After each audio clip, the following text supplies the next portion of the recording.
Hello everyone, कैसे हैं आप सभी लोग। आप सभी का स्वागत है आपके अपने radio books club YouTube channel पर। तो चलिए आज की हमारी बुक समरी शुरू करते हैं। The orderly conversation by Dale Ludwig and Greg Owen Boger. एक अच्छी प्रेजेंटेशन परफॉर्मेंस नहीं बल्कि कन्वर्सेशन है। आप सबने अपनी लाइफ में कभी ना कभी ऑडियंस के सामने खड़े होकर प्रेजेंटेशन तो दिया ही होगा, फिर चाहे वो आपने कॉलेज में नंबर लाने के लिए दिया हो या जॉब में बॉस को इंप्रेस करने के लिए। इसलिए आप सभी को ये एहसास होगा कि इतने लोगों के सामने खड़े होकर अपनी बात रखना और सबका इंटरेस्ट और अटेंशन बनाए रखना कितना मुश्किल होता है। अगर आप एक बेहतरीन प्रेजेंटेशन बनाना चाहते हैं तो कुछ ऐसी गलतियों के बारे में समझना होगा जो आमतौर पर हम सबसे हो जाती है। द ऑर्डरली कॉन्वर्सेशन के अध्याय आपको इन्हीं गलतियों और प्रेजेंटेशन डिलीवर करने की बारीकियों के बारे में बताएंगे। इसे पढ़कर आप समझ जाएंगे कि एक अच्छे प्रेजेंटेशन के लिए आपको क्या करना है और क्या नहीं करना है। अपनी लाइफ के किसी न किसी पॉइंट पर हम सब ने खुद को ऑडियंस के सामने खड़े होकर प्रेजेंटेशन देता हुआ पाया है। लेकिन चाहे एक सेल्स प्रेजेंटेशन हो, प्रोजेक्ट इंटरव्यू हो या फिर कॉलेज असाइनमेंट, एक प्रेजेंटेशन और परफॉर्मेंस में बहुत बड़ा अंतर है। परफॉर्मेंस एक स्पीच की तरह होती है जिसकी स्क्रिप्ट तैयार की जा सकती है, जिसकी रिहर्सल की जाती है और जिसका कंट्रोल पूरी तरह से परफॉर्मर के हाथ में होता है। जैसे जब एक एक्टर स्टेज पर परफॉर्म करता है तो वो खुद को पूरी तरह से रियल वर्ल्ड से अलग कर अपने किरदार में घुस जाता है। उसकी परफॉर्मेंस उसके हाथ में होती है, उसमें ऑडियंस का देखने के अलावा कोई रोल नहीं होता। इसलिए चाहे सीन में कुछ भी दिखाया जाए, ऑडियंस को उसमें कोई प्रॉब्लम नहीं होती। इसी तरह जब कोई स्पीच देता है तब भी ऑडियंस को पता होता है कि ये सारी बातें स्क्रिप्टेड हैं, जबकि प्रेजेंटेशन इन सबसे काफी अलग है क्योंकि यहां प्रेजेंटर और उसकी ऑडियंस के बीच थॉट्स का एक्सचेंज लगातार चलता रहता है।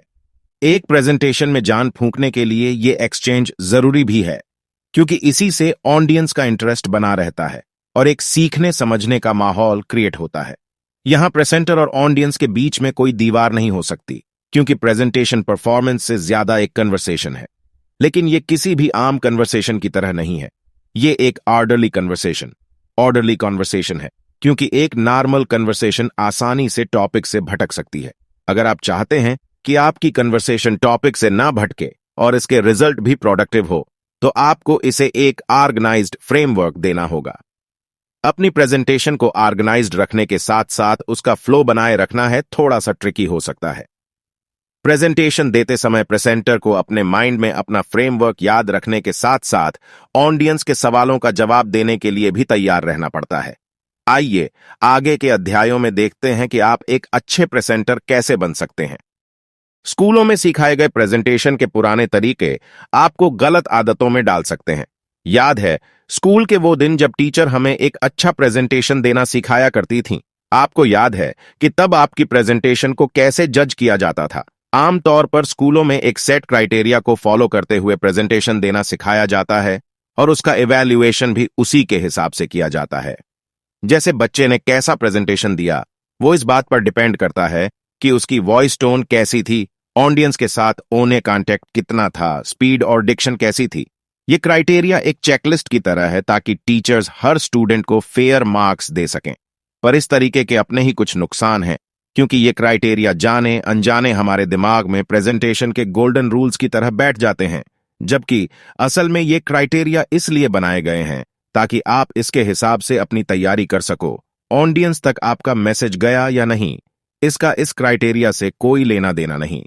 स्कूल में सिखाए गए प्रेजेंटेशन के इस अप्रोच से तीन तरह के इनएफिशिएंट प्रेजेंटर बनते हैं। पहला एक आज्ञाकारी स्टूडेंट, दूसरा एक एंटरटेनर और तीसरा एक नर्वस परफेक्शनिस्ट। एक आज्ञाकारी स्टूडेंट टाइप का प्रेजेंटर अपने पुराने प्रेजेंटेशन के तरीके पर कुछ ज्यादा ही फोकस्ड रहता है। इसके कारण उसका ध्यान केवल इसी बात पर रहता है कि उसका प्रेजेंटेशन कैसा लग रहा है। वो इस बात की फिक्र करना भूल ही जाता है कि उसके प्रेजेंटेशन का इम्पैक्ट क्या होगा। अपने रूल्स पर टिके रहने के चक्कर में वो खुद को प्रेजेंट मोमेंट से कनेक्ट नहीं कर पाता। वहीं एक एंटरटेनर काफी अच्छी तरह से अपनी वॉइस और बॉडी लैंग्वेज को कंट्रोल कर लेता है। वो बिल्कुल आराम से बिना डरे घर जैसी फील लेकर ऑडियंस के सामने प्रेजेंट करता है। लेकिन इनके साथ भी एक प्रॉब्लम है कि कई बार ये प्रेजेंटेशन को एंटरटेनिंग बनाने के चक्कर में असल टॉपिक से भटक जाते हैं, जिसके कारण इनका असल मैसेज ऑडियंस तक नहीं पहुंच पाता। और आखिरकार एक नर्वस परफेक्शनिस्ट जो अपने प्रेजेंटेशन को बेहतरीन बनाने के लिए जी जान से रिहर्सल करता है, सब कुछ रटता है ताकि कोई गड़बड़ ना हो। स्टेज पर जाते ही वो अपने रटे रटाए तरीके से प्रेजेंटेशन कुछ ऐसे स्टार्ट करता है कि ऑडियंस उसे ज्वाइन ही नहीं कर पाती। अगर गलती से बीच में किसी ने कोई सवाल पूछ दिया तो जो कि लाजमी है, तो उसका सारा फ्लो बिगड़ जाता है और वो इतनी तैयारी के बाद भी नर्वस महसूस करने लगता है। तो चाहे आपके स्कूल में जो कुछ सिखाया गया हो, लेकिन प्रेजेंटेशन इस बात पर डिपेंड नहीं करता कि आप कैसा साउंड करते हैं या कैसे दिखते हैं, बल्कि इस बात पर डिपेंड करता है कि आप अपने सारे डर और घबराहट को साइड पर रखकर ऑडियंस को कन्वर्सेशन की स्टेट में कैसे लेकर आते हैं। आगे आने वाले अध्यायों में हम इसी हुनर को सीखेंगे। आई कांटेक्ट और इंटेंशनल पॉज देकर आप ऑडियंस का ध्यान अपनी ओर खींच सकते हैं। सोचिए आप स्टेज पर प्रेजेंटेशन दे रहे हों और अचानक नर्वस हो गए, आपके हाथ पैर फूलने लगे और दिल धड़कने बढ़ने लगे। ऐसे में आपकी आवाज का कांपना और आपका शब्दों में हेर फेर हो जाना तो लाजमी है। ऐसे में खुद को संभालने के लिए अगर आप खुद पर फोकस करते हैं तो आप सिचुएशन को और खराब कर लेंगे। खुद पर फोकस करना यानी और नर्वस होना, जिसके कारण ऑडियंस से आपका कनेक्ट टूट जाएगा और आप उन्हें इंप्रेस नहीं कर पाएंगे। हमें बचपन से ही फोकस करना सिखाया जाता है, इसलिए प्रेजेंटेशन देते समय यह होना बहुत आम सी बात है कि आप ऑडियंस को भूलकर खुद में ही खो जाएं। लेकिन दुर्भाग्य की बात यह है कि आप खुद के बारे में जितना सोचेंगे, आपके नर्वस होने के चांसेस उतने ज्यादा है। लेखक ने इसे मेले में लगने वाले शीशे के घर की तरह बताया है। वहां लगे टेढ़े मेढ़े शीशों को ध्यान से देखते रहने पर हमारा दिमाग खराब हो जाता है और सर घूमने लगता है। धीरे धीरे कंडीशन इतनी बिगड़ जाती है कि हम अपने पैरों पर भी खड़े नहीं हो पाते। जिस तरह शीशों पर फोकस करने से हमारा दिमाग डिसोरिएंट हो जाता है, उसी तरह खुद पर फोकस करने से हमारा फ्लो बिगड़ जाता है और हम अपनी बातों और ऑडियंस के रिएक्शन पर से अपना कंट्रोल खो देते हैं। तो आप खुद को इस सिचुएशन से बाहर कैसे निकालें? इसका जवाब है ऑडियंस के साथ आई कांटेक्ट करके। जब भी आप प्रेजेंटेशन स्टार्ट करें तो बस इतना याद रखें कि आपको ऑडियंस में बैठे लोगों के साथ आई कांटेक्ट बनाकर उन्हें अपनी बात कुछ इस तरह समझानी है जैसे आप एक नॉर्मल 1-to-1 कन्वर्सेशन में समझाते हैं। आपका पूरा ध्यान सामने वाले के रिएक्शन पर होना चाहिए। इससे एक तो आप नर्वस महसूस नहीं करेंगे और साथ ही आप ऑडियंस को अपने साथ एंगेज करने में कामयाब हो जाएंगे। आई कांटेक्ट के साथ साथ ऑडियंस का इंटरेस्ट बनाए रखने के लिए आपको पॉज का भी ध्यान रखना होगा।